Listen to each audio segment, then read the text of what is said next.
Ako ang inyong Lolo Pael. At ako naman si Kabanong. At Ito ang aming kwento.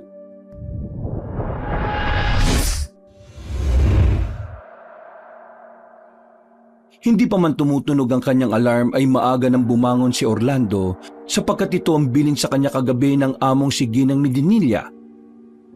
Mukhang abala na naman ang matandang Ginang kaya maaga siyang pinabangon. Ganun naman kasi yun palagi sa tuwing may mga inaasikasong bagay. Pagbangon sa kama, ay nagtungo kagad ang 30 years old na bigotilyong lalaki sa banyo para makaligo. Pagkalipas lang ng ilang minuto, lumabas na rin siya kagad sa banyo na nakatapis. Humarap sa salamin bago nagbihis ng damit.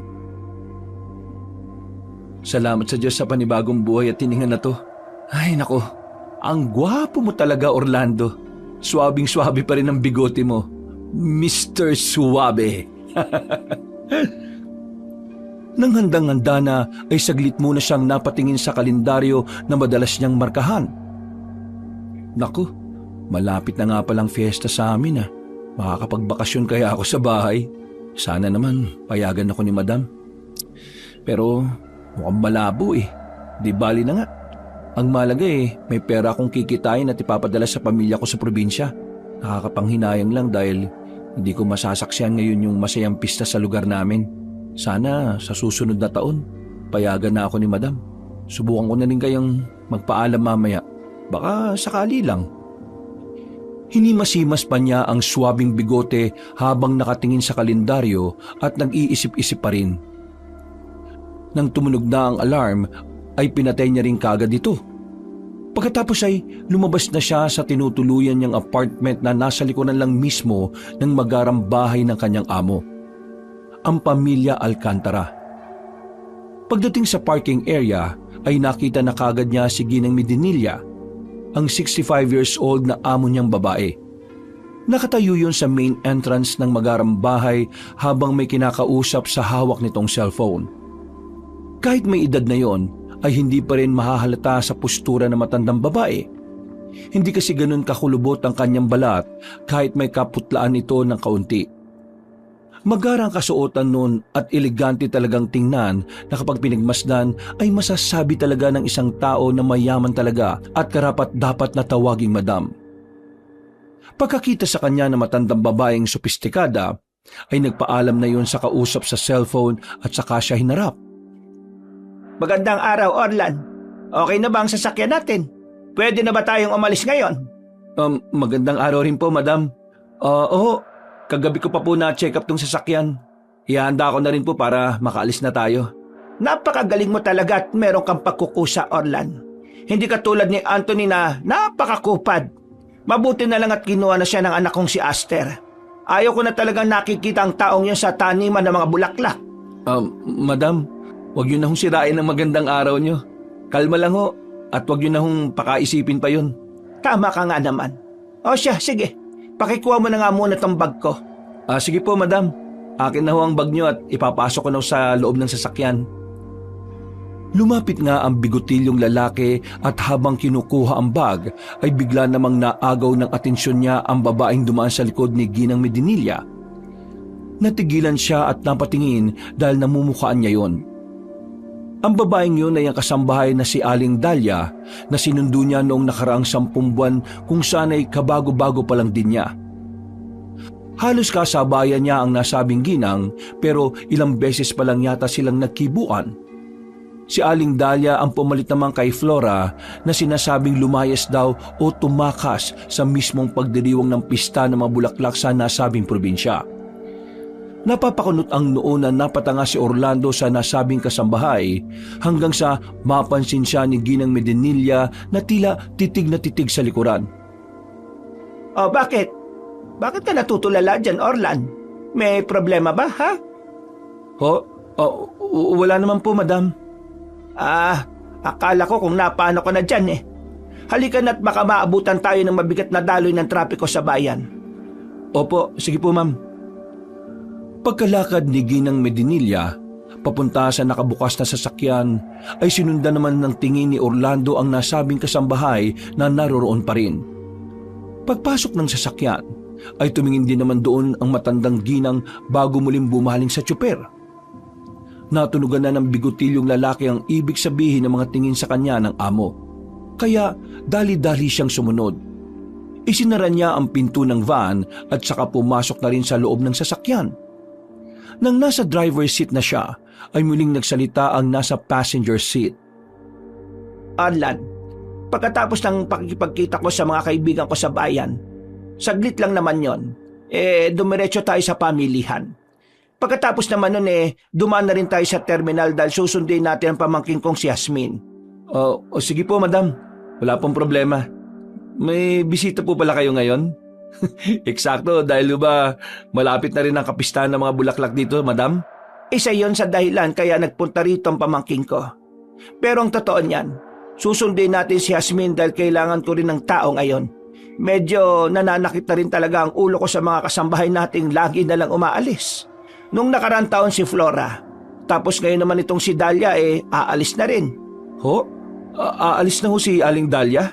Oo, ayaw ko man pero wala naman akong karapatang pigilan ng isang tao kung ayaw na nila magtrabaho sa mga alkantara o hindi. Nakakapanghinayang naman. Mag-iisang taon na rin ho siya at halos magkasunuran lang kami. Wala tayong magagawa dahil hindi natin hawak ang desisyon ng isang tao.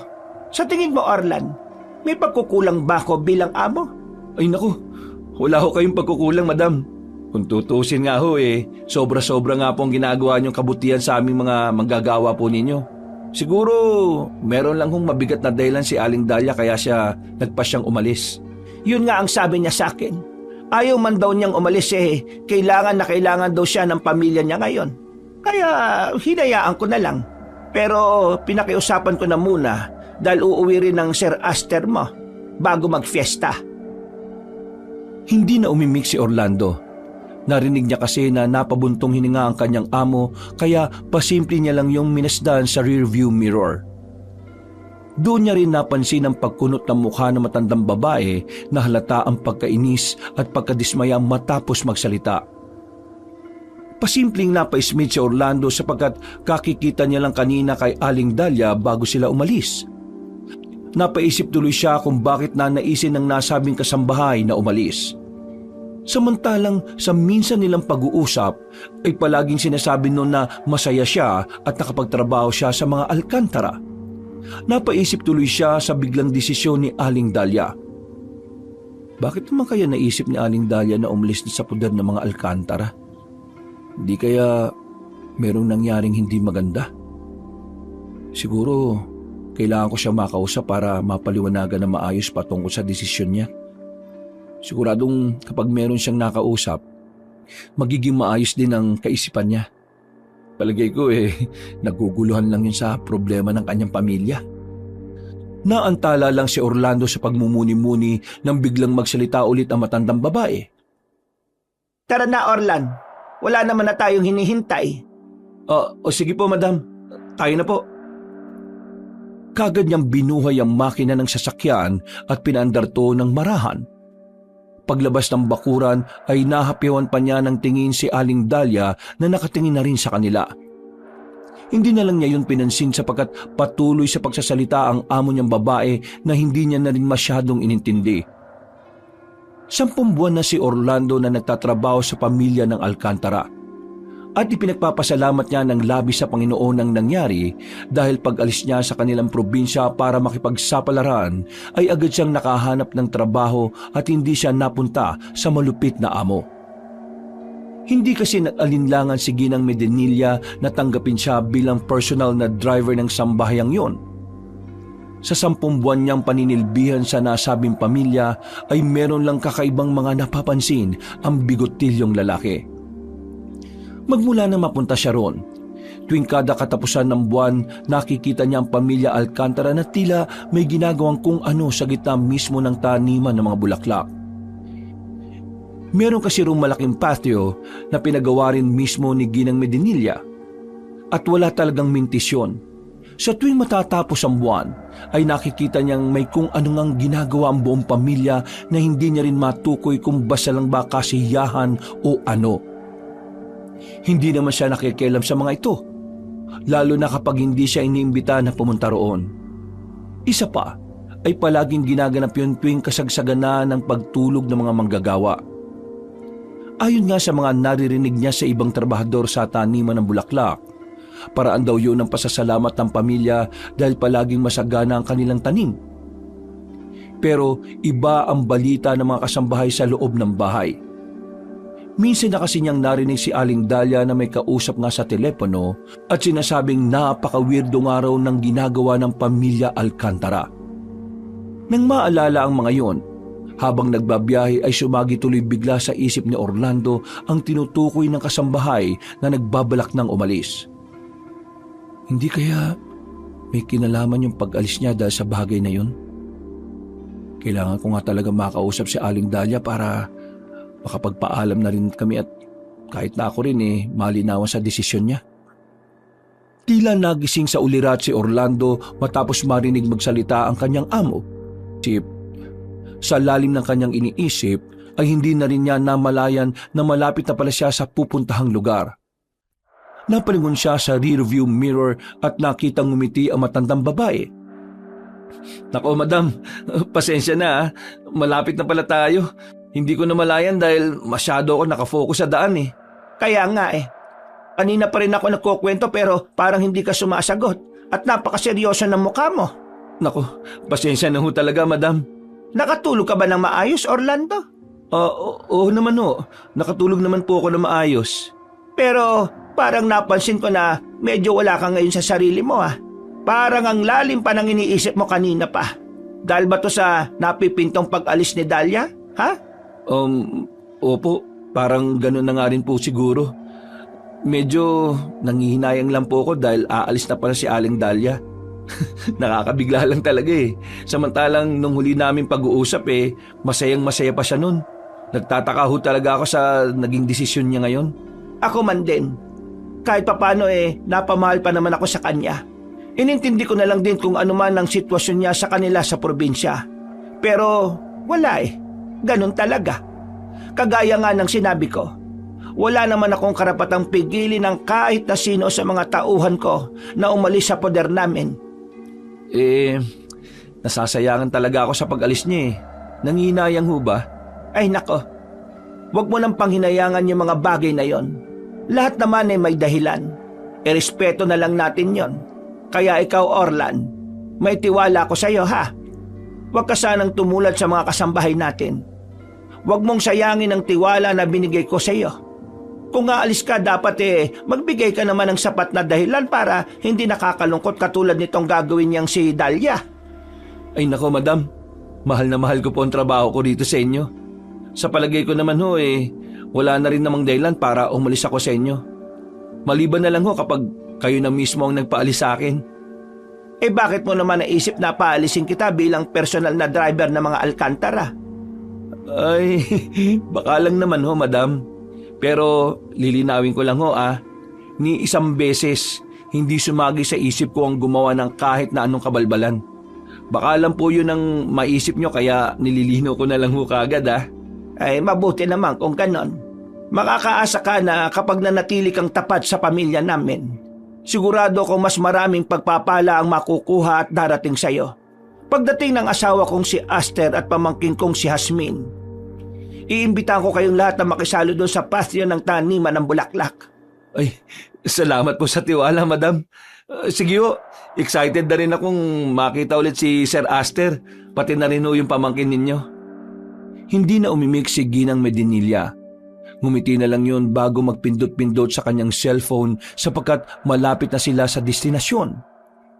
Ilang saglit pa nga, nang makapag-park na nga ng maayos si Orlando, ay kaagad lumabas ang sopistikadang matandang babae. Hinatid niya pa yun hanggang sa main entrance ng gusali kung saan nun katatagpuin ng nasabing mga kaibigan at kasosyo sa taniman ng bulaklak. Pagbalik ng bigotilyong tsuper sa van, ay napangiti siya habang naghihintay. Nakaramdam kasi siya ng matinding pananabik matapos maimbitahan mismo ng kanyang amo. Sa tagal niya kasing nagtatrabaho roon, ay ngayon lang siya naaya na makasalo sa magarang pagdiriwang na gaganapin sa patio ng taniman ng bulaklak. Sa totoo lang din talaga, kahit mag-iisang taon na siyang nagtatrabaho sa pamilyang Alcantara, ay hindi pa rin siya nakalibot sa magarang bahay na mga yon. Hindi naman maigpit ang kanilang amo, pero naiilang silang pumasok sa malamansyon na bahay. Meron din kasing sariling kusina ang mga manggagawa at ang tanging nakakalibot lang talaga sa loob ng bahay ay ang mga kasambahay na nakatalaga roon. Kahit nga sa taniman ng bulaklak na nasa likod ng magarang bahay ay hindi pa rin siya nakakapasok o nakatagal ng higit 5 minuto. Kung makakapasok man siya sa bakuran ay hanggang sa parking area lang siya. At ang unang beses niyang nakapasok dito ay noong nakaraang taon kung saan kapistahan ng mga bulaklak noon. Katulad ng nasabi na, hindi naman sa bawal subalit pumapasok lang talaga si Orlando sa bakuran ng mga amo kung tawagin siya, pero hindi talaga siya nagtangkang pumasok sa loob mismo ng bahay. Ayaw niya rin kasing mabigyan ng ibang kulay at meaning ang pagpasok sa loob ng bahay ng mga amo. Dadalawang babae lang din kasi ang mga nandun na pareho pang mga kasambahay. Isa na nga roon si Aling Dahlia at ang isa pa ay si Manang Rosa na siyang pinakamatagal ng mayordoma ng mga Alcantara. Kahit nasa tamang edad na, ay masyado pa rin pinoprotektahan ni Orlando ang dignidad niya bilang lalaki. Ito rin ang dahilan kaya naman hanggang ngayon ay wala pa rin siyang girlfriend o asawa. Naisip na lang din niyang kapag nandun na lang ang among lalaki, doon na lang siya papasok-pasok sa magarang bahay para rin maiwasang magkaroon ng mga issue. Uso pa naman din ang tsismisan sa kanila at mas katakatakan ng mga lalaking trabahador pa sa taniman ang nangunguna. Oo nga no, ngayon ko lang napansin na parang ngayon na lang ulit uuwi rito si Sir Aster. Parang tuwing katapusan ko lang siya ng buwan nakikitang umuwi ah. Ang weirdo rin talaga ng pamilya nila oh. Pero ano bang pakialam ko ron? Ang mahalaga napapasweldo nila ako na maayos. Napapakamot pa siya sa ulo matapos din maalala ang kasamahan ding tsuper na ngayon ay personal driver naman ni Ginoong Aster. Wait. Makikita na naman kami ng buraot na Anthony na yun. Makikipagyabangan na naman sa akin yun. Permis. Para malibang-libang sa paghihintay ay tinawagan na lang muna niya ang pamilyang naiwan niya sa probinsya.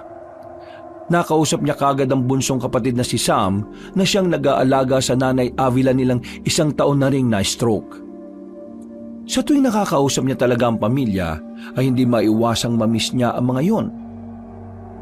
Nagpapakatatag na lang din siya dahil para rin sa mga yon ang ginagawa niyang pagtatrabaho sa malayo. Pagkatapos makausap ang ina at kapatid, ay umidlip-idlip na lang din muna ang bigotilyong lalaki. Magtatatlong oras din siya na naghihintay sa among babae sa parking lot ng gusali bago matapos ang pakikipag-usap noon. Nang dumating nga ang matandang ginang ay inayos na kagad niya ang kanyang sarili. Lumabas siya ng sasakyan at pinagbuksan ng pinto si Ginang Medinilla na pumasok naman rin kaagad ng van. Pagbalik niya sa driver's seat ay napatingin siya ulit sa rearview mirror kasabay ng pagbuhay ng makina ng sasakyan. Madam, okay na ho ba? Oo, Orlan. Saan na po tayo pupunta, madam? Pumunta na muna siguro tayo sa pamilihang bayan. Wala pa raw kasi sa terminal si Hasmin. Mamimili muna ako ng mga ipangahanda sa pagsasalo-salo. Pupunta rin kasi yung mga kaibigan ko kaya dapat marami tayong handa sa pista ng mga bulaklak. Sige ho. Sa pamilihan na ho tayo. Hindi na lang ipinahalata ni Orlando pero medyo nagulat siya sa winikang yon ng kanyang amo. Matagal na rin niyang pinagtatakhan dahil ni isang beses bukod sa kanila ay wala na siyang ibang nakikitang tao na pumapasok sa magarang bahay. Naisip niya nga noon na masyadong malungkot ang buhay ng pamilya Alcantara sapagkat walang nadalaw na kaibigan sa kanila. Napaisip na naman tuloy siya habang nasa kalagitnaan ng pagmamaneho patungo sa pamilihang bayan ng baryo. Mukhang first time ko tong makikita mga kaibigan ni Madam ah. Mukhang ito rin yung unang beses na mapupunta sila sa bahay. Siguradong magiging masaya yung selebrasyon ng pista ng mga bulaklak ngayon. Parang lalo kong nai-excite ah. Bakit parang napapangiti ka dyan, Orlan? Ho? Wala lang po, madam. Huwag yun na lang po akong pansinin. Masaya lang din po ako ngayon kasi nakausap ko po yung pamilya ko sa Catanduanes. Ganun ba? Ay, mainam yan at palagi mo kinukumusta ang mga mahal mo sa buhay. Pero huwag kang ngingiti na mag-isa ha. Baka mapagkamalang kang nawawala na sa sarili. Ay, oo. Matapos yung sabihin ni Orlando ay nagpatuloy na lang siya sa pagdadrive hanggang sa marating na nga nila ang sinasabing pamilihang bayan. Bumaba ulit ang matandang ginang at pinaghintay na lang ang personal driver sa free parking area. At katulad kanina ay naglibang-libang na lang ang bigotilyong lalaki hanggang sa hindi niya namalayan ang mabilis na paglipas ng oras. Napatingin siya sa relo kasunod ng pagsilip din sa kanyang telepono sapagkat nang ring na ito. Sinagot niya kagad ng rumihistro ang pangalan ng amo niyang babae. Orlan, pakiabangan mo na lang ako ron sa kabilang labasan. Nagpapaalalay na lang ako dito sa mga kargador. Palabas na ako ng pamilihan at medyo marami-rami ang napamili ko. Sige po, madam. Hindi pa man niya natatapos ang pagsasalita ay nag-drop call na kagad ang matandang babae. Napakibit-balikat na lang siya at minanehong sasakyan papunta sa tinutukoy na lalabasan ng kanyang among babae. Habang palapit at natanong na kagad niya si Ginang Medinilla doon sa labas. Kasunod na matandang ginang ang dalawang maskuladong lalaki na buhat-buhat ang mga pinamili. Huminto ang bigotilyong tsuper sa harap noon at kagad bumaba sa sasakyan. Nilapitan niya ang sangkaterbang pinamili na karamihan sa mga yon ay mga karne. Naamoy niya pa ang lansa ng iilan, kaya napailing na lang din siya. Pagkalaon ay isa-isa niya rin binitbit ang mga pinamili habang tumutulong din ng dalawang maskuladong lalaki. Pagkuwan ay napangiti siyang nagtanong sa among babae. Madam, mukhang puro karne na naman tong pinamili niyo ah. Oo, Orlan.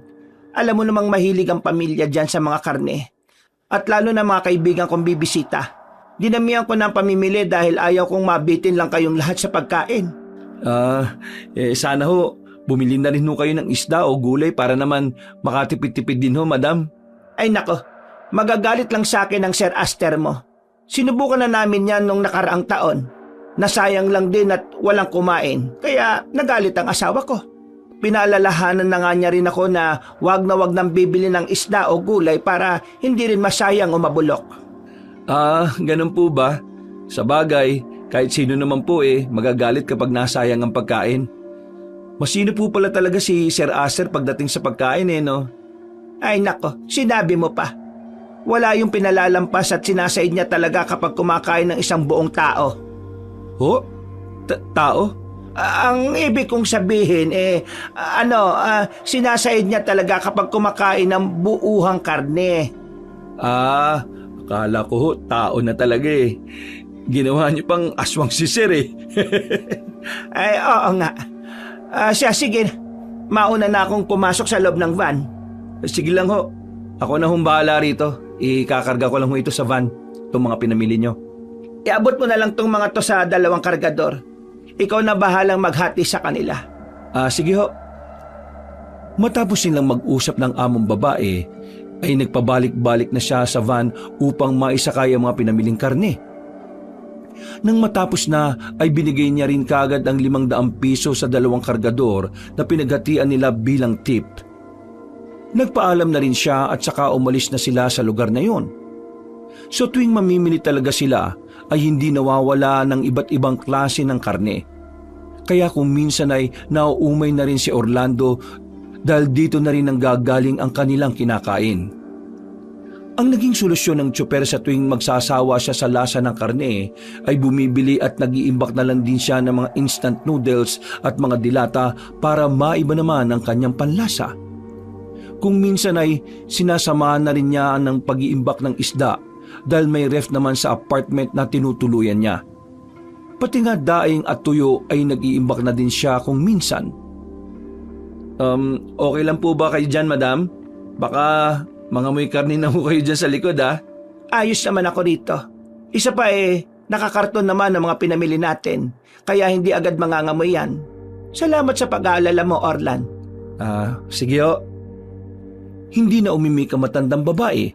Ngumiti na lang yon bago isinandalang ulo para mas maging komportable. Paglabas nila sa pamilihan ay nagtungo na nga silang dalawa sa terminal na higit kalahating oras din ang layo mula roon.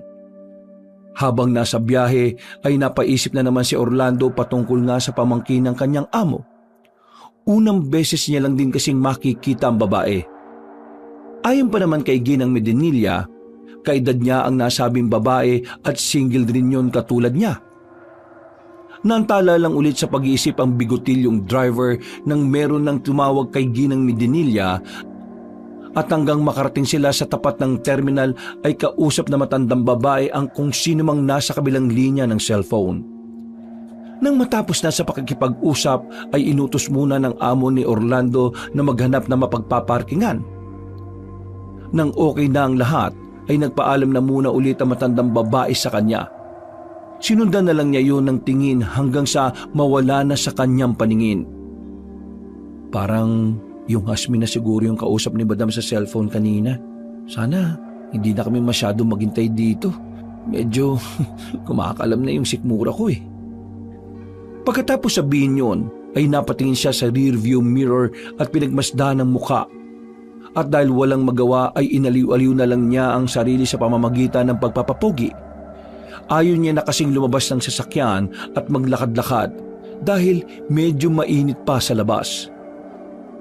Hinimas-himas na lang din niya ang swabing bigote saka ngumiti sa harap ng salamin. Mabuti na lang din ay tumawag ulit sa kanya ang kapatid na si Sam para lang ipakita ang nilalantakan nilang masusustansyang pagkain. Ayos ka talaga, Sam ah. Ang ganda ng timing mo eh. Hindi pa talaga kami kumakain ng amo ko. Yan, nagutom tuloy ako. Lalo na dyan sa pinakita mo. Lakas yung mag-inggit ha. Eh kami, mukhang mamaya pa kami kakain kapag nasundo na yung pamangkin ni Madam eh. Marami pang pinagkwentuhan ng magkapatid at pagkatapos ay nagpaalam na rin kagad sila sa isa't isa dahil tumatawag na nga ulit si Ginang Medinilla. Nagpapasundo yun sa kabilang area. Kagad nga niyang minaneho ang sasakyan papunta roon at sa malayo pa lang ay nakita na niya ang matandang babae na medyo nakasimangot ang pagmumuka. Oh, bakit kaya nakasimangot si Madam? Parang biglang nag-iba yung mood niya ngayon ha. Naku po, unang beses ko ring makita siyang ganyan ang muka. Paghinto ng van sa tapat ni Ginang Medinilla ay nagmamadali yung pumasok at hindi na yun hinintay pa ni Orlando na pagbuksan siya ng pinto. Napansin naman kagad ng driver na medyo hindi nga maganda ang mood ng kanyang among babae dahil halos pabalagbag niyang isinara ang sliding door. Madam, aalis na po tayo? Oo. Akala ko ba susunduin natin yung pamangkin niyo? Yun nga eh. Ewan ko ba dyan kay Hasmin? Sinabi ko na sa kanya na sa terminal maghintay kung saan-saan pa yata nagpunta kaya hanggang ngayon wala pa pala. Ho? Nasa na raw ho siya? Hindi ko na muna tinanong. Ang sabi ko babalikan mo na lang siya dito.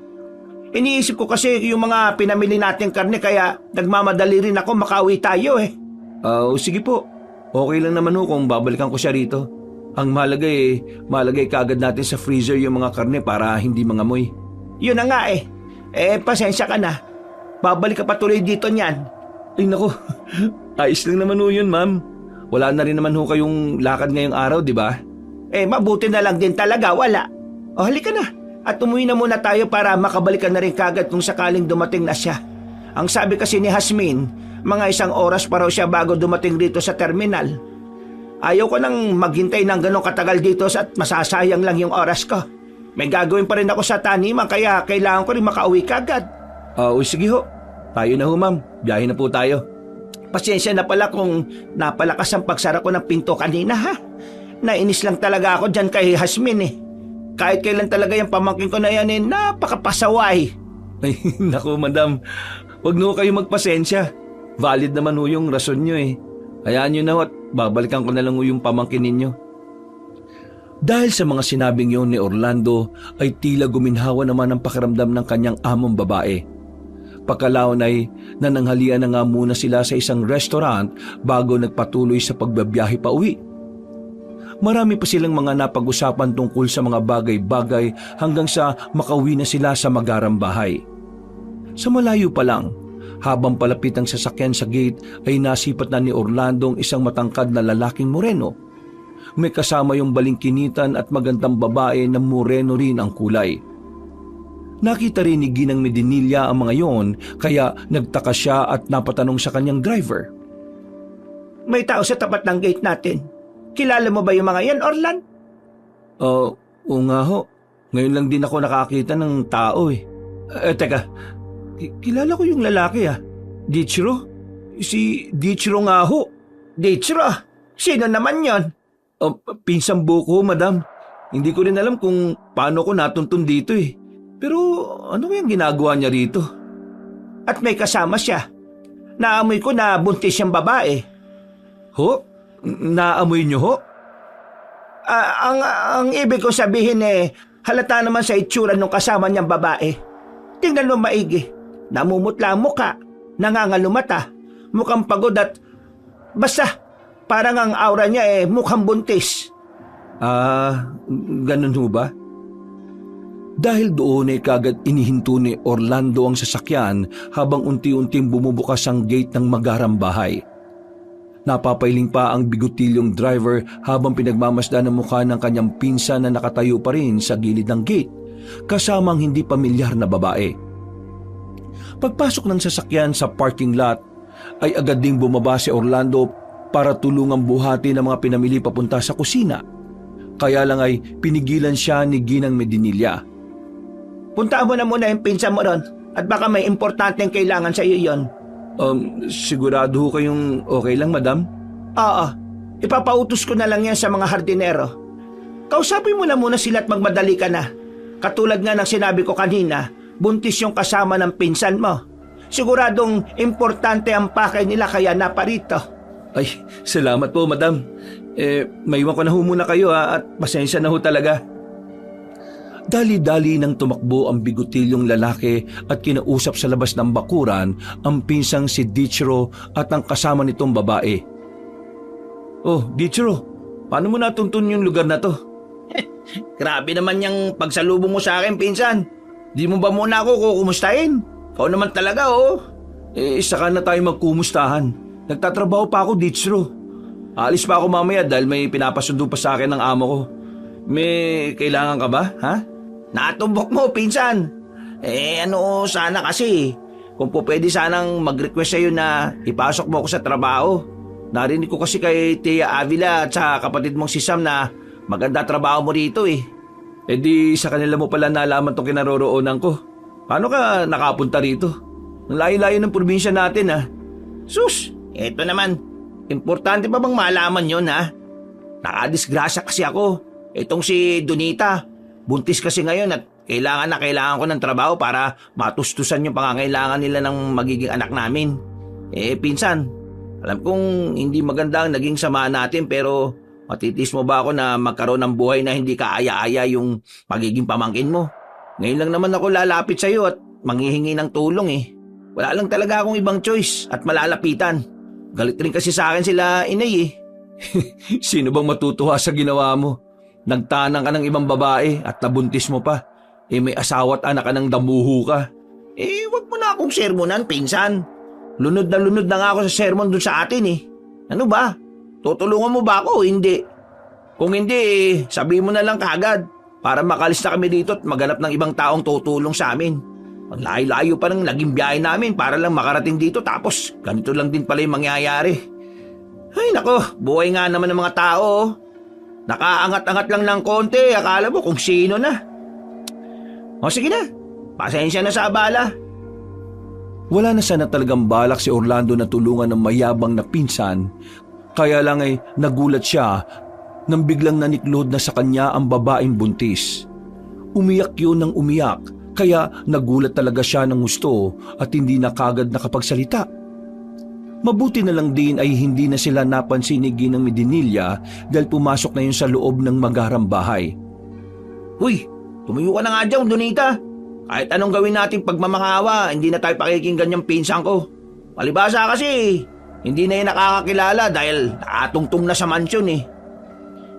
Hindi pa rin tumigil si Donita kaya nahabag na lang din talaga si Orlando. Napabuntong hininga siya at pinatayo na ang babae saka pinatahan sa pag-iyak. Pagkalaon ay napatapik na lang siya sa noo habang pinagmamasdan ng dalawa. Hindi niya alam kung maiinis siya o maaawa lalo na kay Dichiro na pagkayabang-yabang pa rin talaga. Mamaya na tayo mag-usap ng masinsinan dahil marami pa akong ginagawa eh. Sa ngayon, sumunod muna kayo sa apartment ko. Kumain muna kayo at magpahinga dahil para kayong mga gutom na gutom eh. Mag-ayos na rin kayo ng mga sarili nyo para naman hindi kayo mukhang mga pinalayas. Mamaya sabihin pa ng amo ko eh, ang ayos-ayos ng pananamit ko. Tapos kayong mga kamag-anak ko hindi inayos. Ang bait mo talaga, pinsan. Sabi ko na nga hindi mo ako matitisi. Ang bait-bait mo talaga. Hindi ka pa rin talaga nagbabago mula noon. Ay nako, napakabuti mo. Payakap nga. Tumigil ka, Dichiro. Huwag mong isipin na ginawa ko to dahil sa'yo ah. Kundi lang ako naawa sa babaeng pinahihirapan mo na naman. Pababayaan na sana kita eh. Lalo na ngayon, nasa sinapupunan niyo yung pamangking ko. Kaya sana lang magbago ka na talaga ha. At tumigil ka na sa pagiging babaero mo. Sumunod na nga muna kay sa akin. Baka mamaya tumawag na yung susunduin ko sa terminal. Tara na. Natutuwang sumunod nga ang magkasintahan sa apartment ng bigutilyong tsuper na halata na na-stress sa mga nangyayaring yun. Pagdating nila roon ay pinakain niya at sinabihan ng dalawa ng mga dapat at hindi dapat gawin habang naroroon sila. Hintayin niyo ako dahil may gagawin pa ako ha. Babalikan ko kayo mamaya at hindi pa tayo tapos mag-usap. Huwag kayong lalabas dito dahil hindi ko pa kayo naipapaalam sa amo ko. Kung ayon yung pare-pareho tayong matulog sa kangkungan. Susundin niyo yung mga sasabihin ko ha. Oo naman, pinsan. Salamat din pala ulit ha. Sana makausap mo yung amo mo kung pwede akong maki-extra sa trabaho rito. Siguro naman sa laki ng mansyon nila marami silang kailangan na tao. At saka alam ko may tiwala na sa'yo yung amo mo kaya siguradong kapag may nirekomenda ka, papayag ka agad yun, pinsan. Napaismid lang si Orlando sa hambog niyang pinsan at pagkatapos ay dali-dali na nga siyang bumalik sa magarang bahay ng amo para tumulong. Tumulong na nga siya sa dalawang kalalakihan na magbuhat ng mga pinamiling karne at nilagay nila to sa imbakan. Pagdating sa tapat ng storage room ay naabutan niya roon ang among babae na nag-aayos ng ibang gamit. At paglingon sa pinakadulong bahagi ng bahay papunta sa laundry area ay nakita na naman niya si Aling Dahlia. Nag-aayos ang ginang ng mga lalabahan nila. Uy, si Aling Dahlia? Teka, kausapin ko nga ito maya-maya. Pagkatapos lang dito. Natigilan na siya matapos makita ang itsura ng babaeng kasambahay. Para kasing may kakaibang takot sa mukha noon na hindi maipaliwanag. Dahil tuloy doon ay nilapitan niya iyon at pasimple na ngang kinumpronta. Aling Dahlia? Kumusta na? Tagal na rin natin hindi nag-uusap ah. Pumeki ng ngiti ang ginang paglingon kay Orlando. Pagkatapos sumagot ng ayos naman ay nagpatuloy lang yun sa ginagawa. Mag-i-initiate pa sana ng usapan ng bigutilyong tsuper pero tila nagmamadali ang kasambahay. Lumingon pa nga yun kay Ginang Medinilla bago tumango at tumalikod kaya napakibit-balikat na lang si Orlando habang napapabulong na naman. Anong problema ni Aling Dahlia? Sabi ko naman sa iyo, Orlan, nakita mo naman yung reaksyon niya. Halatang meron siyang dalahin ngayon. Ilang beses ko na yung tinanong pero hindi naman talaga nagsasalita. Kaya nga ho, madam Wala na ho siguro tayong magagawa kundi hayaan na lang siyang umalis. Ganun na nga talaga. Ay, siya nga pala. Nasaan na pala yung pinsa mong kausap mo kanina? Hindi pa sila umuwi, no?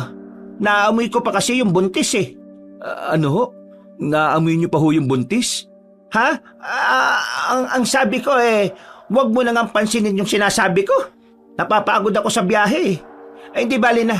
Kung gusto naman muna niyang tumuloy sa apartment mo ayos lang. Basta alam mo naman ng mga ayaw at gusto namin dito, Orlan. Oho, madam. Nandun nga ho sila ngayon sa apartment ko. Hindi pa ho kami masyadong nakapag-usap pero pagkatapos kong sunduin yung pamangkin nyo, kakausapin ko ho na masinsinan yung mga yon. Mukhang may problema yata sa kanila Maigi naman kung ganon. Oo nga pala. Sige na at sunduin mo na si Yasmin. Yung mga nagbubuhat na lang ang hayaan mo na dyan para makauwi ka na rin ng maaga at makausap mo rin kaagad yung pinsan mo. Papasok na rin ako sa loob at may gagawin pa ako. Sige ho, madam. Maraming salamat ho. Pag-alis na matandang babae ay muling napalingon si Orlando sa laundry area kung saan naroon si Aling Dahlia. Katulad kanina, halata pa rin sa mukha ng ginang ang kakaibang takot. Balak pa nga sana niyang kausapin yon pero hindi na lang niya nilapitan dahil kailangan na rin niyang umalis. Nagbiyahe na nga kaagad siya papunta sa terminal at makalipas ang ilang oras, nasundo na nga niya si Jasmine. Nagulat siya sa itsura ng dalaga dahil in-expect niya na maganda talaga yon. Nasa dugo na rin kasi talaga ng mga Alcantara ang magagandang lahi. Salamat sa pagsundo mo Orlan ang pangalan mo, di ba? Ma'am. Ay nako, wag mo na akong tawaging ma'am.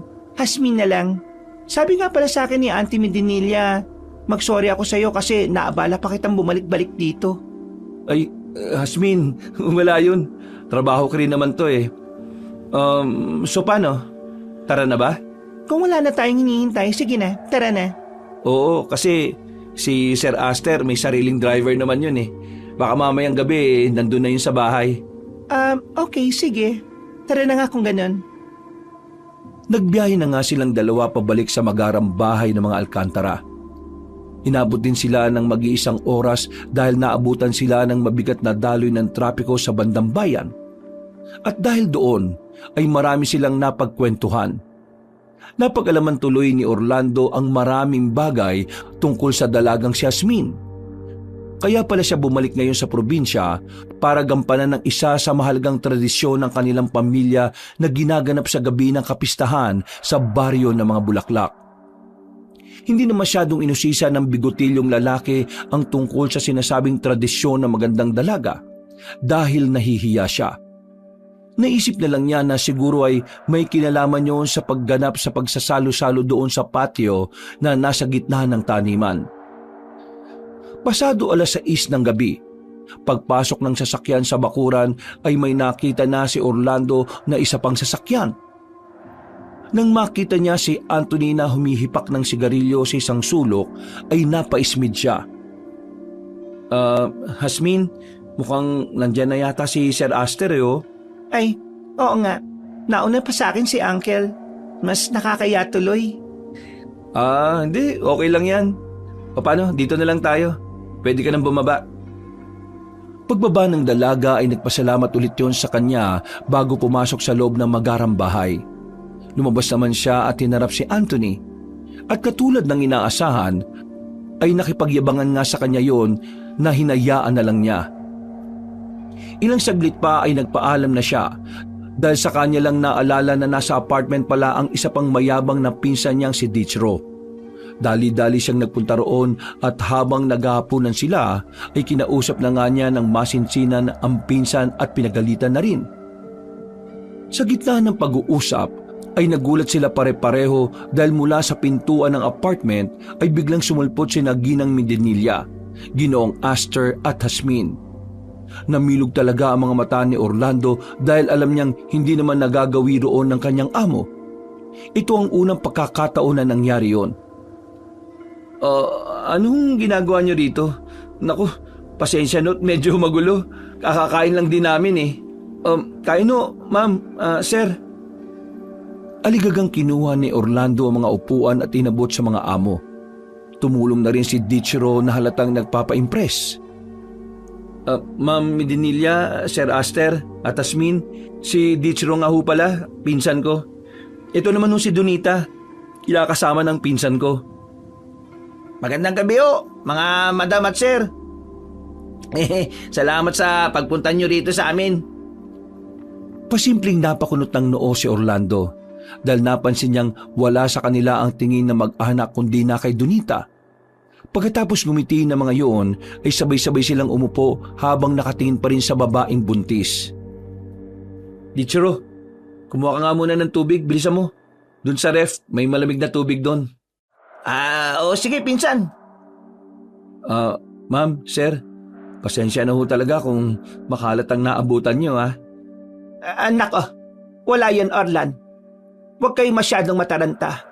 Ito kasing si Aster at Tasmin parang sabik na makakita ng Makakita ho ng ano? ng ibang tao. Nasabi ko rin kasi na nandito ang pinsan mo at ang kinakasama niyang buntis. Kapansin-pansin ang tila pananabik sa mukha ni Ginang Medinilla, Ginoong Aster at Tasmin habang nakatingin kay Donita na naiilang naman na ng sobra. Mas lalo rin tuloy na weirdoan si Orlando dahil sa unang pagkakataon ay ngayon niya lang talaga nakita ang mga amo na ganon. Parang may kakaiba sa mga to na hindi rin niya maintindihan. Ayos lang mo ba kayo? Ay, oo naman, Orlan. Ayos na ayos at tuwang-tuwa ako na makita ka muli. Mabuti na lang at dinala mo rito ang pinsan mo at ang asawa niya. Saktong-sakto sa pagdiriwang ng kapistahan ng mga bulaklak. Ano ho? Natutuwa rin ho akong marinig yan. Pero hindi ko sila dinala rito. Uuwi rin ho ang pinsan ko bukas. Katulad ng napag-usapan naming. Pero kung bibigyan niyo po ako ng pagkakataon makapagtrabaho kahit hardinero sa mansyon, gagawin ko po ang makakaya ko para magampanan ng trabaho. Uy, Dichiro, ano ka ba? Tumigil ka nga. Nakakaya ka sa kanila eh. Wala namang problema sa akin. Hindi ba mahal kong asawa ang Medinilla? Oo naman. O pinsan, narinig mo yun ha? Payag na sila Mama at Sir. Tanggap na kami sa trabaho. Maraming salamat po sa inyo, Ma'am at Sir. Hindi na nakapagsalita pa si Orlando dahil mismo ang mga amo na niya ang nagsabi na makakapagtrabaho na nga si Dichiro sa mga Alcantara. Gusto niya mampigilan ng tungkol dito pero alam niyang wala na siyang magagawa, lalo na kung si Ginang Medinilla na ang nagdesisyon. Nung paman ay pasaway na talaga ang pinsan niya at kilalang kilala yon sa kanilang probinsya bilang isang manggagancho. Maraming beses na rin yung inireklamo ng mga pinagtatrabahuan dahil nga sa paglalasing at kung ano-ano pang kabalbalan. Salamat po talaga, Ma'am Medinilla, Sir Aster at Ma'am Hasmin. Promise po, gagawin ko po makakaya ko.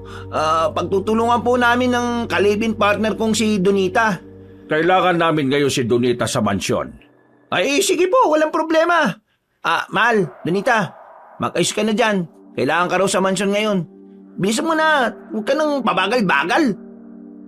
Tila natataranta naman ang babaeng buntis na nag-asikaso habang si Orlando ay nakatingin lang.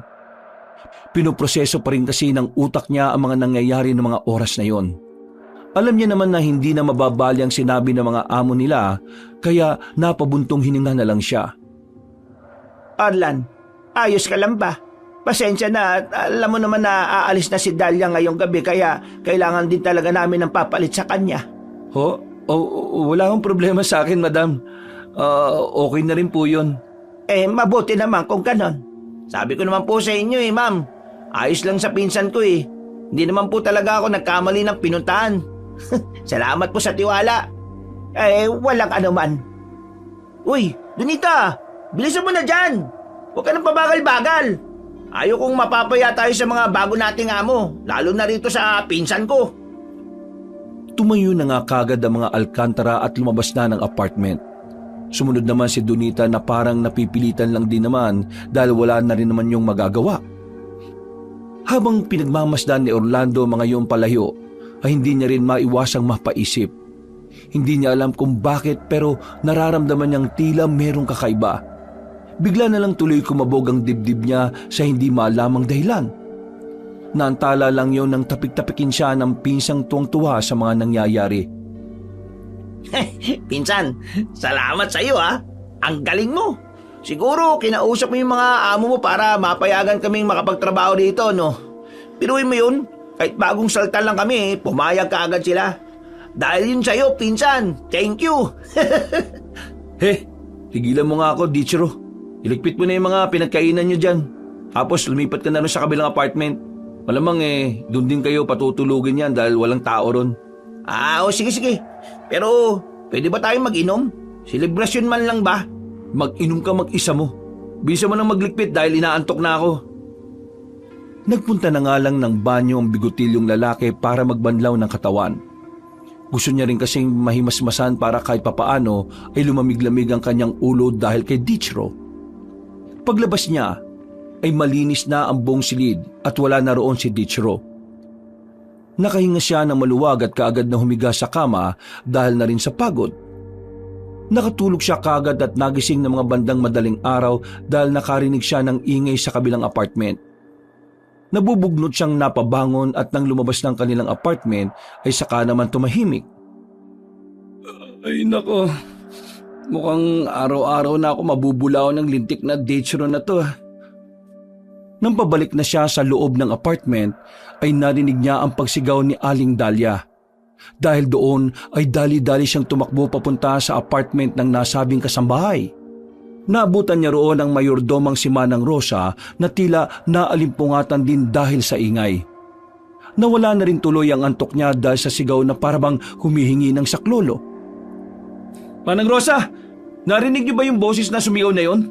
Parang boses ni Aling Dahlia yun ah. Sinabi nga ng matandang mayordoma na kagabi pa nakaalis si Aling Dahlia na hinatid pa ni Anthony hanggang sa terminal. Kaya imposible ngang sa kanya galing ang boses na yon. Pero kaboses niya ho talaga eh. Manong Rosa, di ba? Nakakapagtaka naman. Sigurado ako sa narinig ko. Natigilan na rin sila sa pag-uusap dahil bigla ring dumating ang mag-asawang Alcantara. Nakapantulog na ang mga yon pero napansin ni Orlando medyo may bahid ng putik ang laylayan ng suot ni Ginang Medinilla. Subalit, nang ibaling niya ulit ang tingin sa mukha ng mag-asawang amo, ay nasabi niya nga tila na alimpungatan lang din ang mga yun. Pero lingid sa kanya ay nagpapanggap lang ang dalawa na kagigising lang. Oh, bakit nasa labas pa kayo, Orlan at Rosa? Ano kasi sir? Parang may narinig lang po akong sigaw. Sabi ko naman sa iyo, mahal. Meron nga rin akong narinig. Pero parang ibon yung narinig ko eh. Malakas na huni ng ibon. Ganon din ba yung narinig mo, Orlan? Hindi po ibon eh. Parang tao ho. Ay nako, sige na't magsipasok na kayo sa mga tulugan ninyo. Alam niyo naman na maagang pag-asikaso mamayang umaga dahil sa peste. Pero ipapatanong ko sa mga tao ron sa taniman para makasiguro tayo na walang hayop o tao o kung anuman. Sige ho. Naglakad na nga pabalik sa apartment si Orlando, subalit hindi talaga siya mapakali, kaya naman palihim siyang nagpunta sa taniman ng mga bulaklak na nasa likod ng mansyon. Siniguro niyang walang makakakita sa kanya at pagdating sa bukana ay nagpalinga-linga siya sa paligid. Napakatahimik ng taniman. Tanging ingay ng mga kuliglig lang ang naririnig niya. At kahit madilim, ay naaninag pa rin naman niya ang malawak na taniman dahil sa liwanag ng buwan na tila nagdidilig sa lupain. Napabuntong hininga na lang siya ulit habang iniisip kung totoo nga ba ang narinig kanina o parte lang ng kaniyang guni-guni dahil sa antok. Sigurado kong boses yun ni Aling Dahlia. Pero sabi nga ni Manang Rosa, kagabi pa umalis yung taong yun. Ilang saglit pa nga ay napansin niya mula sa malaking pasyo sa gitna ng taniman na parang may maliliit na liwanag. Nagtago siya sa isang sulok para hindi makita na kung sino mang may dala ng liwanag na yon. At ganun na nga lang ang gulat niya nang makita si Ginoong Aster kasunod ng 4 na tauhan ng taniman. Dinig niyang kinakausap ng among lalaki ang mga yon na pag-igihan kung anuman ang kanilang hinahanap o ginagawa. Siguro pinapacheck na nga ni Sir Aster para makasiguro. Nang mawala na sa paningin niya ang lalaking amo, ay bumalik na rin sa patio ang mga tauhan. Palis na rin sana siya pero nakita niya naman bigla si Jasmine na galing din sa patio. Natigilan tuloy siya at napatingin sa mayuming dalaga. Anong ginagawa ni Jasmine sa taniman ng ganitong oras? Napansin niyang tila may kung anong pinupunasan ng dalaga sa bibig niyon, kaya napakunot siya ng noo. Dahil medyo may kalayuan kaya hindi niya na rin masiguro kung ano ang nakitang mantsa sa mga damit at ilang bahagi na katawan ng nasabing babae. Nadulas ba siya sa putikan? Naudlot siya sa pagsasalita at biglang napatago ng wala sa oras dahil tumingin sa gawin niya si Jasmine. Huminto yun at matagal na tumitig hanggang sa nagtuloy-tuloy na rin papasok sa loob ng magarang bahay. Sa hindi malamang dahilan ay nakaramdam ng kakaibang takot ang bigutilyong tsuper. Mabilis na gumapang ang kilabot na yun sa buo niyang pagkatao kaya dali-dali na nga niyang nilisan ang lugar. Eksaktong pagkapasok pa niya sa apartment ay bigla na lang siyang nakarinig ng malakas na alulong ng aso. Nangilabot siya habang punong-puno pa rin ng pagtataka. Wala naman kasi silang alagang aso sa buong lupain.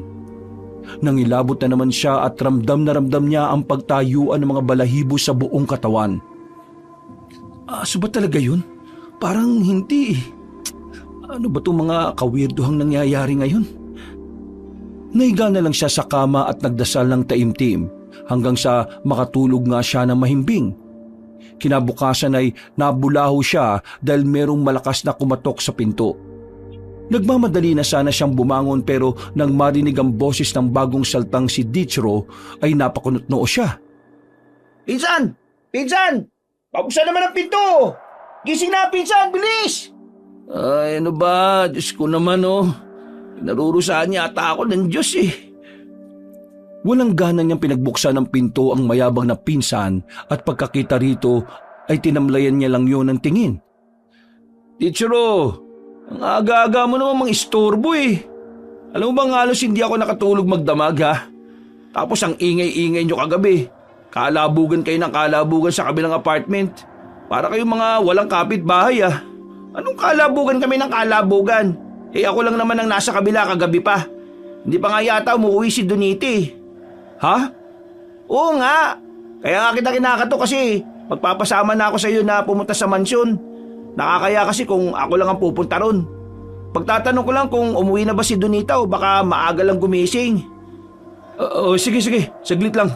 Magbibihis lang ako. Naiinis man ay sinamahan na nga rin muna ni Orlando ang pinsan papuntang mansyon. Kahit ang totoo ay naiinis pa rin siya sa inasal niyon.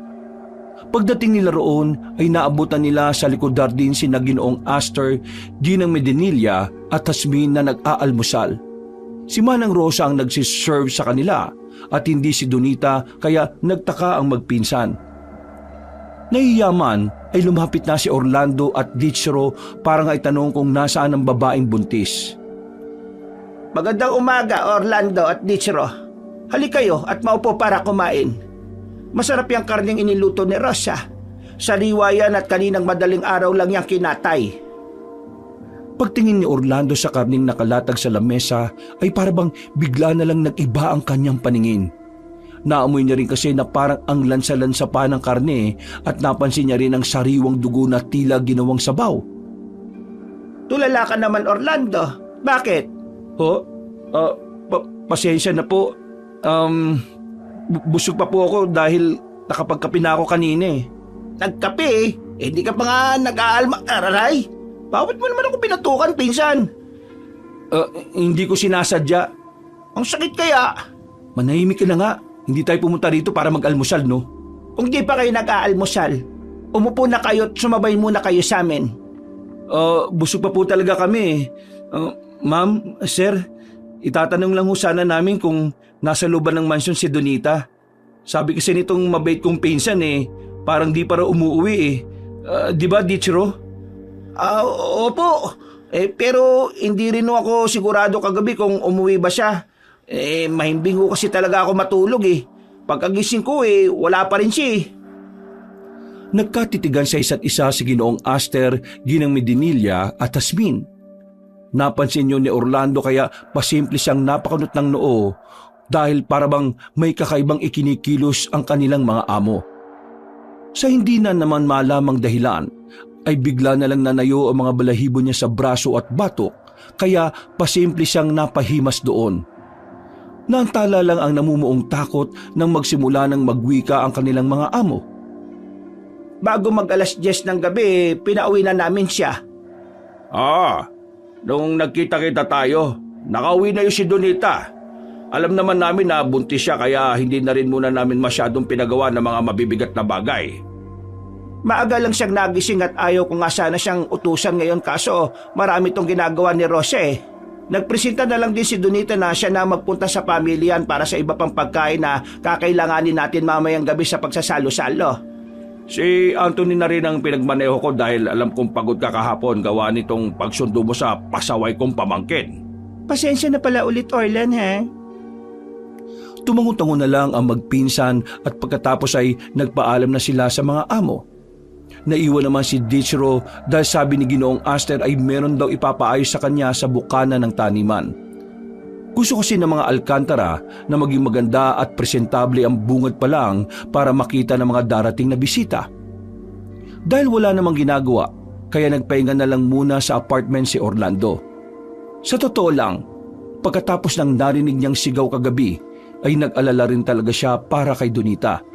Kaya kahit papaano ay nakahinga siya na muluwag ng sabihin nga ni Ginang Medinilla na nasa pamilihang bayan ng buntis kasama ang driver na si Anthony.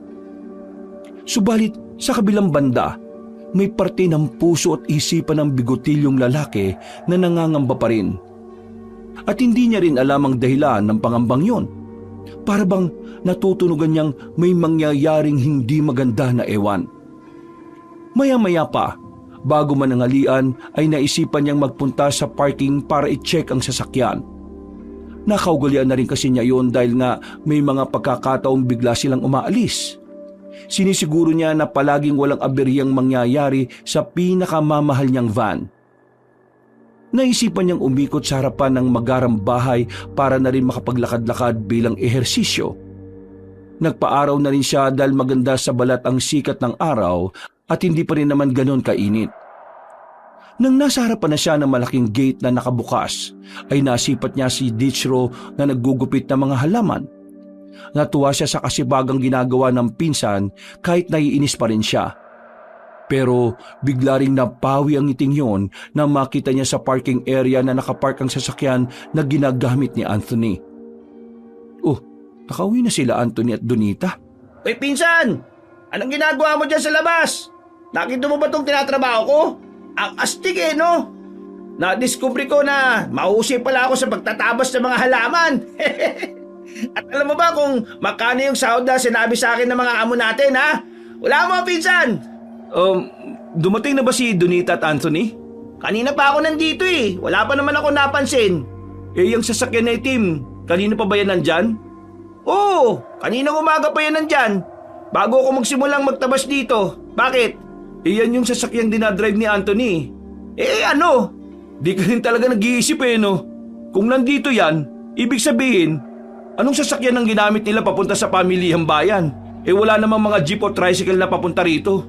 Ay nako, tumigil ka nga muna dyan at pumasok ka sa loob. Tingnan mo ron kung dumating na yung binuntis mo. Pagkasabing yun ay iniwan na nga ni Orlando ang mayabang na pinsan. Dumiretso siya sa dirty kitchen na nasa likurang bahagi ng magarang bahay at malapit lang din sa shortcutan papuntang apartment at sa malawak na taniman. Pagpasok ay nakita niya roon si Manang Rosa na katatapos lang magluto. Sinipat-sipat niya si Donita pero hindi niya nakita kaya nagtanong na siya sa mayordoma. Katulad ng sagot nun kanina ay hindi pa nga rin daw umuuwi ang buntis at ang driver kaya naman medyo nag-alala na siya. Sinabi rin kasi niya na wala silang ginamit na sasakyan kaya parang imposible na makaalis sila. Lalo na at malayo sa kabiasnan ng bahay ng mga Alcantara.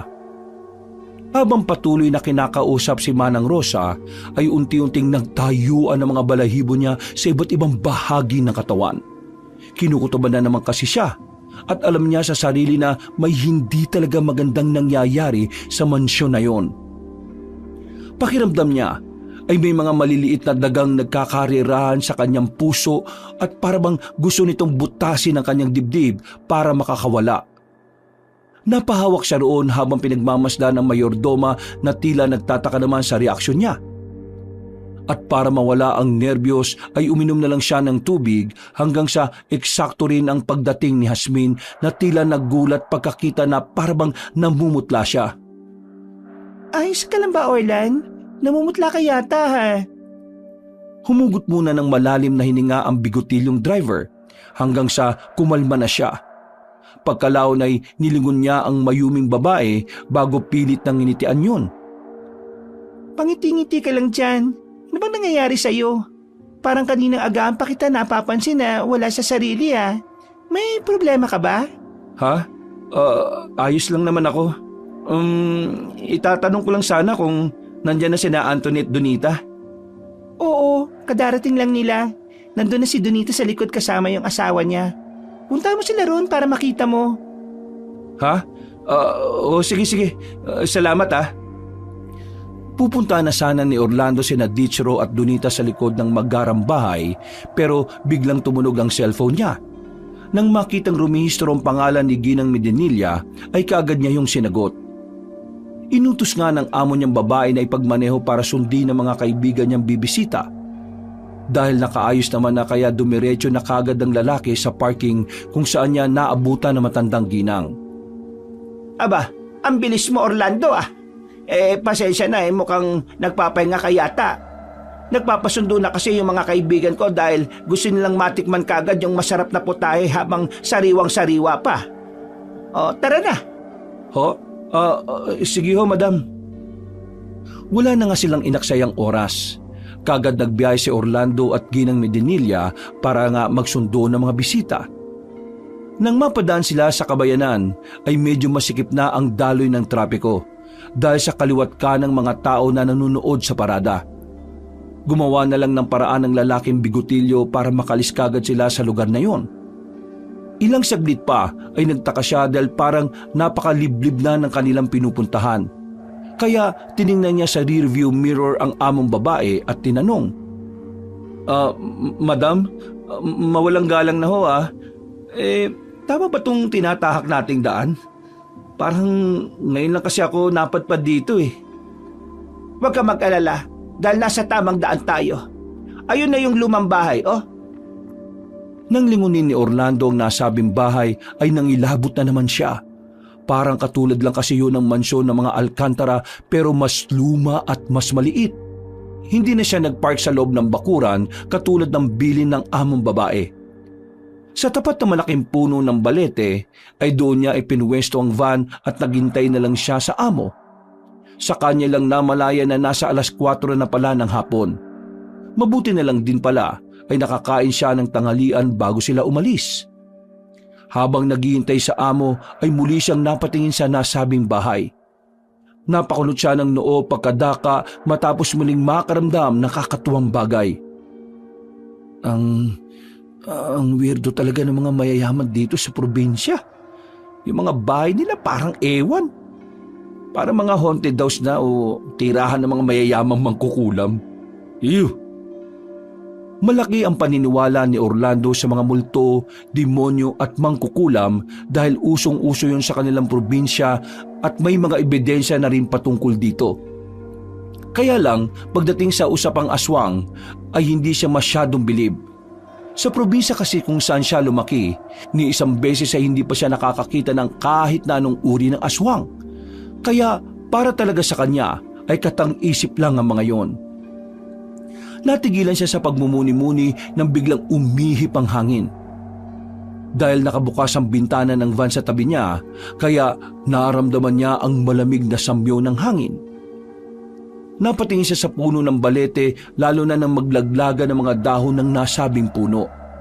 Hanggang sa makarinig na nga siya ng nakakakilabot na alulong ng kung anong hayop mula sa hindi kalayuan. Dahil sa napapalibutan ng mga kapunuan ng lugar kaya napabalikwas siya. Isinarado niya kaagad ang bintana at nagmasid-masid sa paligid. Naknang teting naman oh. Ano yun? Bakit ganitong oras may umaalulong na aso? Teka, aso nga ba talaga yun? Tsaka parang galing sa loob ng nilulumang bahay na yun ah. Natigilan na siya matapos maalala ang amo niyang babae. Nag-aalala siya para rito kaya kahit kinakabahan ay lumabas siya ng sasakyan. Wala nang nakakakilabot na alulong ng kung anong hayop pero nandun pa rin ang takot at kaba sa kanyang puso. Nagdire-diretso siya hanggang sa makapasok sa loob ng bakuran. Tinungo niya kagad ang main entrance ng bahay at pagpasok niya doon ay mas lalo siyang natakot. Paano ba naman kasi ay napakadilim ng loob na akala mo talaga ay parang inabandona na. Napabuntong hininga siya at napalunok habang napapasign of the cross. Naghahalo-halo na rin ang tumatakbo sa isip niya kung tutuloy pa ba siya o hindi. Ano bang klaseng bahay ito? Dito ba talaga pumasok si Madam? Nakarinig na siya ng mga ingay sa hindi kalayuan pero nakakakilabot pa rin ang bagay na yon na akala mo ay mga bumubungis-ngis na halimaw. Nang mapunta siya sa kusina ay ganun na lang ang gulat niya nang makita sa lumang center table ang mga prutas na nabubulok at inuuod na. May kakaibang amoy at lansa rin siyang naaamoy kaya napatakip na lang siya ng ilong at nagpatuloy sa paggalugad ng lumang bahay. Hanggang sa makakita siya ng nag-aagaw na liwanag sa bandang dulo ng hagdan. May mga kakaibang ingay din siyang naririnig doon at kakaibang amoy ng langis na parang nakakasuka. Napatras siya pero ang tingin ay nanatili sa nasabing pinto. Subalit natigilan siya at nagulat nang merong tumapik sa kanyang likuran. Kamuntikan niya pang mamura at masuntok yon. Mabuti na lang din ay narinig niya ang boses ng among babae kaya bumalik din siya sa ulirat. Orlan, ano ginagawa mo rito? Sabi ko sa iyo doon ka na maghintay sa sasakyan, hindi ba? Pasensya na po, madam. Tara na, nandito na mga kaibigan kong bibisita sa bahay. Nang lingunin niya ang higit-6 na kataong matatanda na rin ay napabuntong hininga na lang siya. Subalit sa kabila ng banda ng kanyang isip ay alam niyang mayroong kakaiba sa mga taong kasama niya. Nakangiti lang kasi ang mga yon na makahulugan at ang mga tingin ay para na siyang binabalatan ng buhay. Nakakapagtaka lang din na sa kabila ng katandaan ay para pa rin sila mga mukhang artista at model sa pelikula. Mabilis na lumipas ang oras. Eksaktong kumagat na ang dilim pagdating nila sa mansyon ng mga Alcantara. Nang lingunin niya ang mga bisita sa rearview mirror ay parang meron siyang kakaibang nakita sa mga yon. Hindi niya lang masyadong pinagtuunan ng pansin dahil nga sa nagmamadali na silang makapasok. Para bang sabik na ang mga yon sa mga pinagsasaluhan sa malaking pasyon ng taniman ng halaman. Arlan, saan ka ba pupunta? Babalik po muna sana ako sa apartment, madam. Baka po nandun pa yung pinsan ko at si Donite eh. Sabay-sabay na lang siguro kami pupunta ron sa patio. Magpapalit lang din po ako ng damit dahil medyo maasim na po yung amoy ko eh. Ganun ba?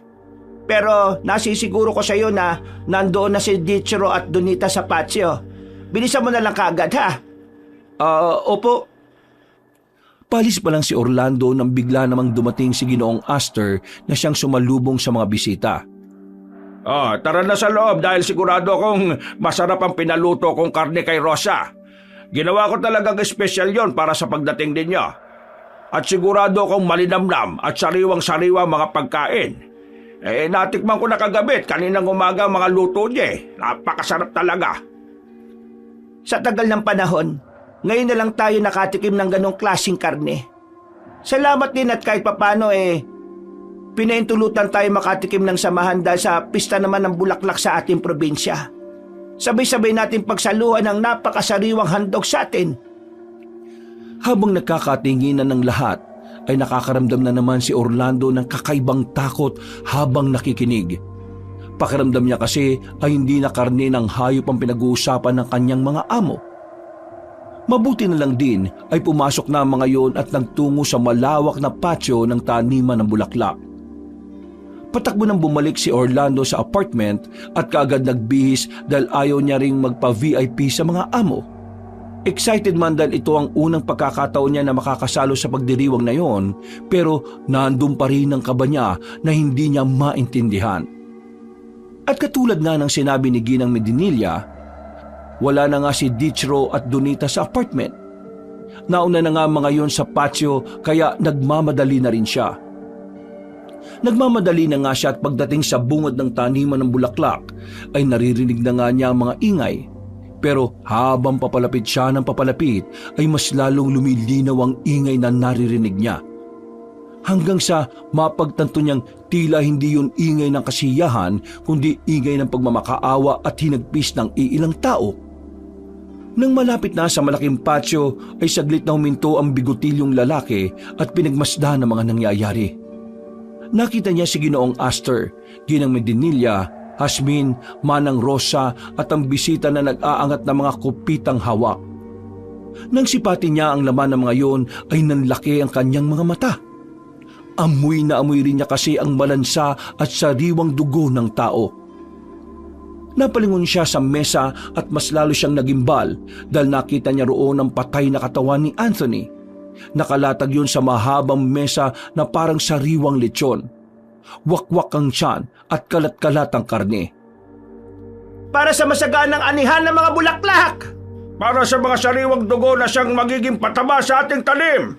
At para sa ating mga guwapang, mabuhay ang mahalikang aswang! Matapos maguntugan ng mga kopita ay sabay-sabay ngang uminom ang lahat ng naroon.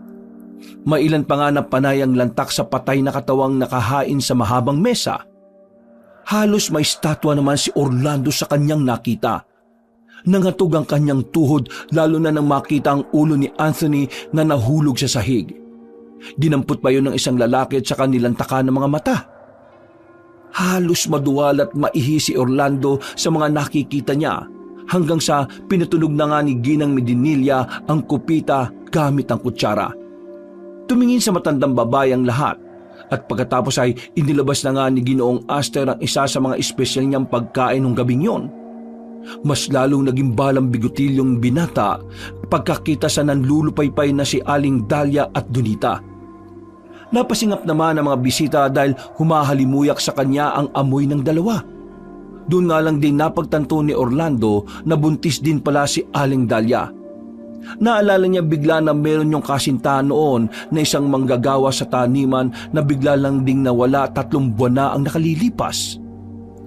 Doon na unti-unting nagsisink in sa utak niya ang mga bagay-bagay. Kaya para siyang biglang kinumutan ng matinding kilabot. Diyos ko po, kaya pala naamoy nila si Donita. Napakaswerte ng taon na ito para sa ating lahat dahil hindi lang isa, kundi 2 ang magiging sariwang handog sa atin ng kadiliman. Naamoy nyo naman siguro ang 2 nasa harapan natin ngayon. Mga babaeng nagdadala ng masarap na hapunan para sa ating lahat. Handa na ba kayo para sa salo-salong ito? Naghiyawan ng mga bisitang aswang at nang marinig yun pareho ni na Aling Dahlia at Donita ay nagsisigaw sila sa takot kahit na hinang-hina. Pareho na kasing duguan ng 2 dahil natabasa na sila ng ilang parte ng karne sa bandang hita bilang patikim sa mga bisita. Bago natin pagsaluhan ang nasa hapagkainan na magandang biyaya na kadiliman, sabay-sabay muna tayong magpasalamat. Umalingaw-ngaw ang nakakakilabot na boses ng mga parang demonyo kaya mas lalong nasindak si Orlando habang nasasaksihan ng mga kaganapan. At nang matapos na nga ang guwapang ay sinimulan na nga nilang pagsuluhan ng buhay ang mga buntis. Lahat yun ay nakita ni Orlando kaya halos masuka siya mula sa kinatatayuan. Sinubukan niyang igalaw ang katawan pero dala ng matinding nerbiyos ay para na siyang namanhid.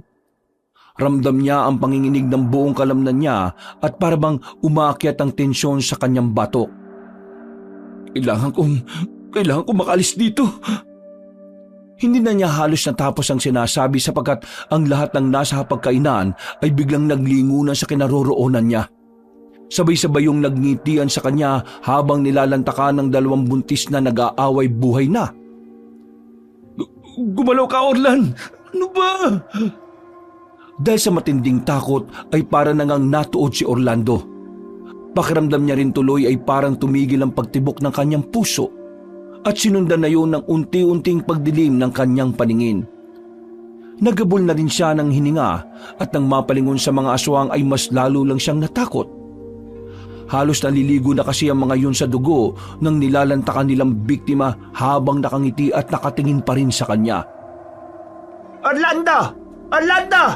Dahil sa katapatan mo, halika't makibahagi sa pagsasalo-salong ito!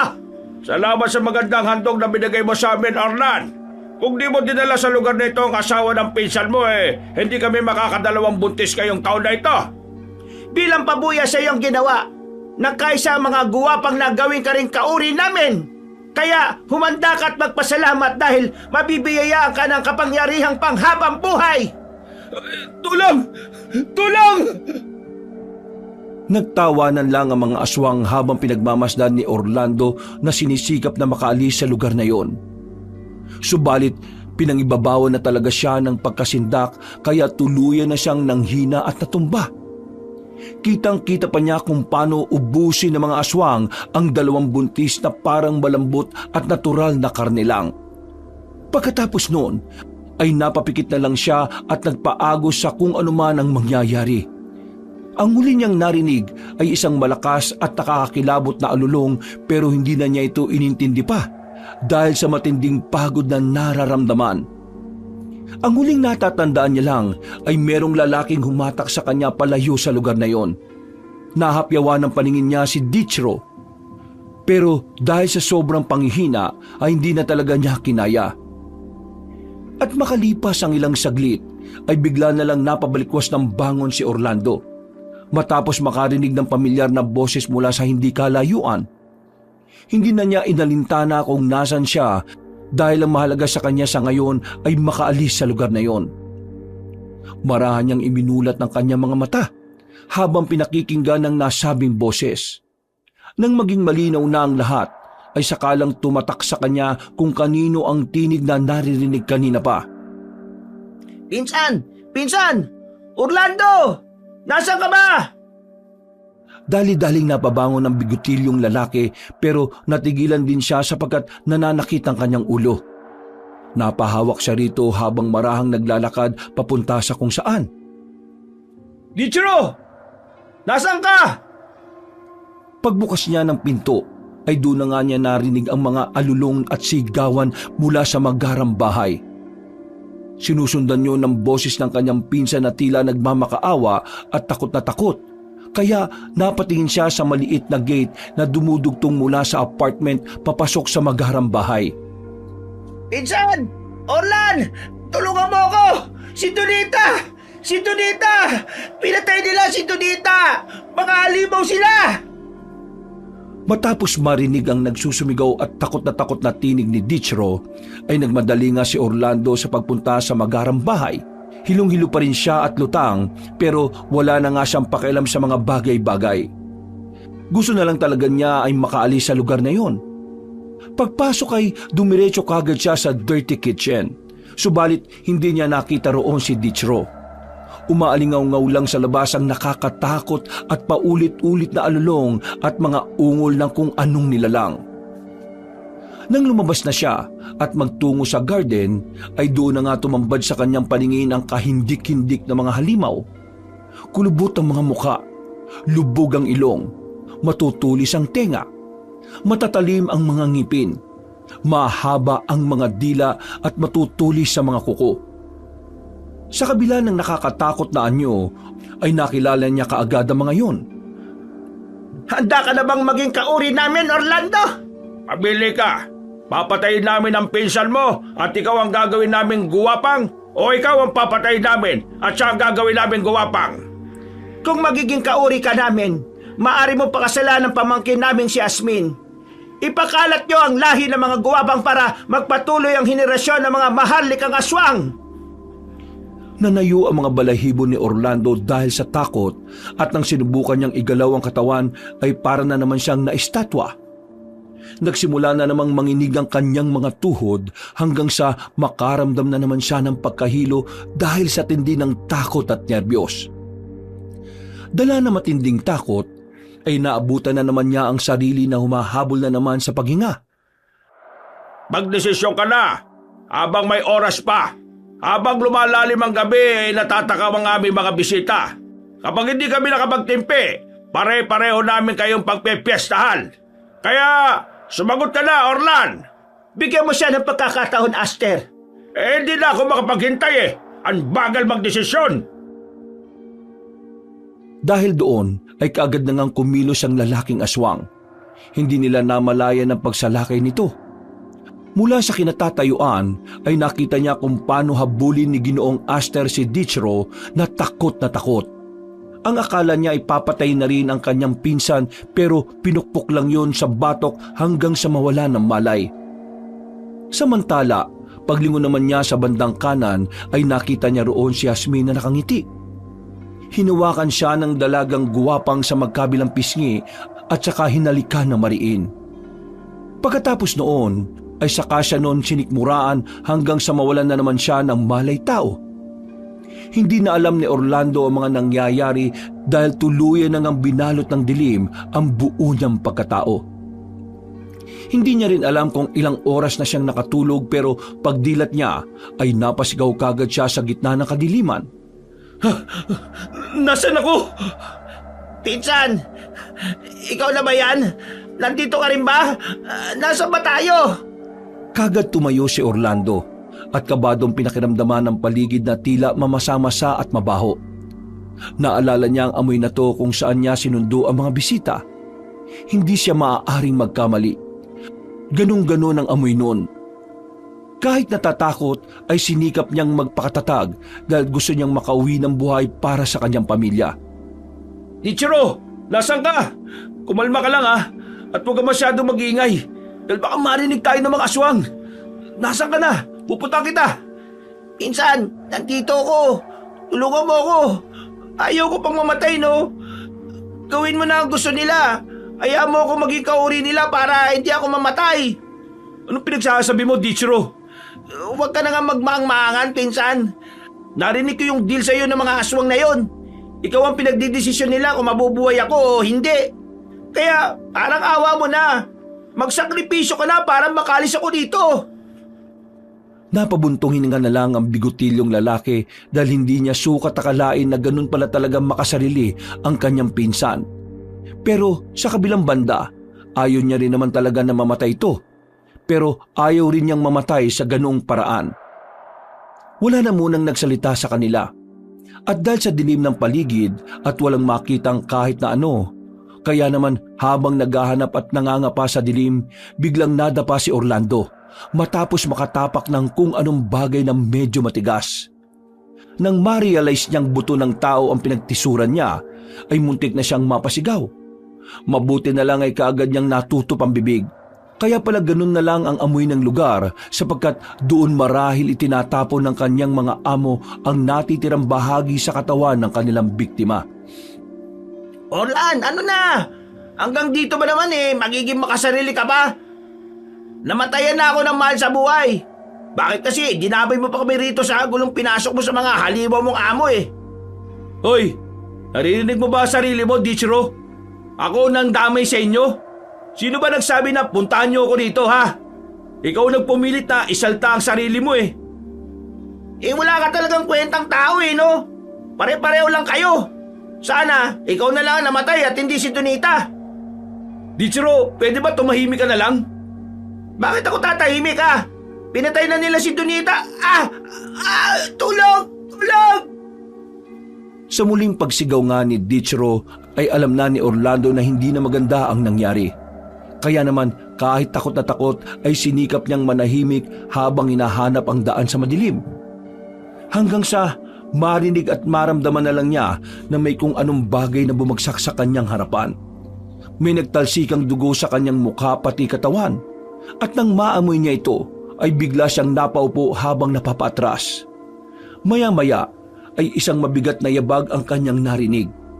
Hindi siya kumibo at pinilit niyang pigilan ng paghinga, kaya lang ay naramdaman na niya ang paghawak noon sa kanyang likuran. Parang awa mo na! Huwag mo akong papatayin! Orlan, huwag ka matakot. Si Jasmine to. Maniwala ka sa akin. Wala talaga kaming balak na patayin ka. Makinig ka sa akin. Makinig ka sa sasabihin ko. Anong ibig mo sabihin? Pinauwi talaga ako sa probinsya ni Tia Medinilla para sa isang misyon. Yun nga ay ang isalba ka sa mangyayari sa pista ng mga bulaklak. Ano? Wala akong maintindihan. Pasensya na, yun talaga ang plano. Gusto kong iligtas ni Tia pero dumating ang pinsan mo at ang asawa niyang buntis kaya nagkaganito. Pero bakit mo pinatay ang pinsan ko? Hindi ako nakapagpigil sa lahat ng mga narinig ko. Sa kabila na kabutiang ginawa mo sa kanya, ganun lang ang gagawin niya sa'yo. Pero hindi na mahalaga yon. Makinig ka. Katulad ng plano, itatakas kita rito. Hindi totoo yung mga sinabi ni Tia Medinilla. Sinabi niya lang yung para mapigilang isama ka sa pagpatay sa mga nasa mansyon. Pero bakit ako niligtas ni Madam? Sa dami ng mga naging tauhan niya, Ikaw lang daw ang nakitaan niya ng totoong kabutihang loob. Malaki ang pagmamahal mo sa pamilya mo at sa mga mahal mo sa buhay. Kaya nakonsensya ang tiya na isama ka sa mga ihahandog sa pista. Orlan, tara na, magmadali na tayo. Ilang saglit na lang at magpupunta na sila rito. At kapag naabutan nilang buhay ka, gagawin ka nilang kauri namin katulad ng napagkasunduan. Kapag hindi ka pumayag, papatayin ka ng mga aswang naguwapang. At kapag nangyari yon, hindi na namin yun kayang pigilan ni Tia Medinilla. Lalo na kapag si Tio Aster na ang nagdesisyon. Kaya tayo na. Naiiyak man dahil sa nangyaring pagkamatay ni Dichro ay wala na ring nagawa si Orlan. Kahit nangihina ay pinilit niya ang sarili na makaalis sa lugar na yon. Sa tulong na rin ni Jasmine, kahit papaano ay naging madali ang lahat. Gamit ang van na palagi niyang minamaneho ay lumayo na nga kaagad sila sa lugar na yon. Hanggang sa bago sumikat ang araw ay narating nila ang seaport. Nang pababa na ng sasakyan si Orlando ay saglit siyang pinigilan ng dalaga at saka hinagka na mariin. Nagulat naman siya dahil yun ang ikalawang pagkakataon na mahalikan siya ng babae. Kunin mo yung bag na nasa tabi mo. Dalhin mo yan at siguraduhin mong huwag mong iwawala. Ha? Ano to? Buksan mo. Nalula ang binatilyong lalaki pagkakita sa sandamakmak na pera. Kaya nanlalaki ang mga mata niyang napatingin kay Jasmine. Babaon sa'yo yan ni Tia Medinilla. Yan lang ang naisip niyang paraan para makabawi sa lahat ng nangyari. Magmadali ka na. 6:00 na ng umaga, aalis ang unang barko. Hindi ka na dapat maabutan ng sikat ng araw sa lugar na ito. Salamat pakisabi na rin kay Madam. Makakarating. Sana hindi na tayo makita ulit. Huwag ka nang babalik sa lugar na ito. May isa pa sana akong request bago magpaalam eh. Ano yun? Pagkarinig ni Jasmine sa request ni Orlando ay kaagad niyang hinagka ng binata at nangyari na nga ang dapat mangyari. Nakalipas ang ilang sandali. Bago mag-6:30 ng umaga ay nakasakay na nga ng barko ang bigotilyong lalaki na may ngiti sa labi. Sa unang pagkakataon kasi ay nakipagtalik na rin siya sa isang babae pero hindi niya sukat akalain na sa isang uri pa ng aswang. Makalipas ang ilang linggo, pag-uwi niya ng bahay ay itinabi niya kagad ang perang dala. Ginamit niya yon sa pagninegosyo hanggang sa unti-unti silang nakaangat sa buhay. Nakapag-aral din ulit at nakapagtapos ang kapatid niyang si Sam habang ang nanay Avila niya naman ay tuluyan ng nakarecover sa sakit. Samantala, wala na rin siyang naging balita sa pamilya ng Alcantara. Hanggang sa isang araw, nabasa niya sa isang dyaryo na mayroong nasunog na taniman ng bulaklak sa probinsya kung saan siya noon nagtatrabaho. Wakas,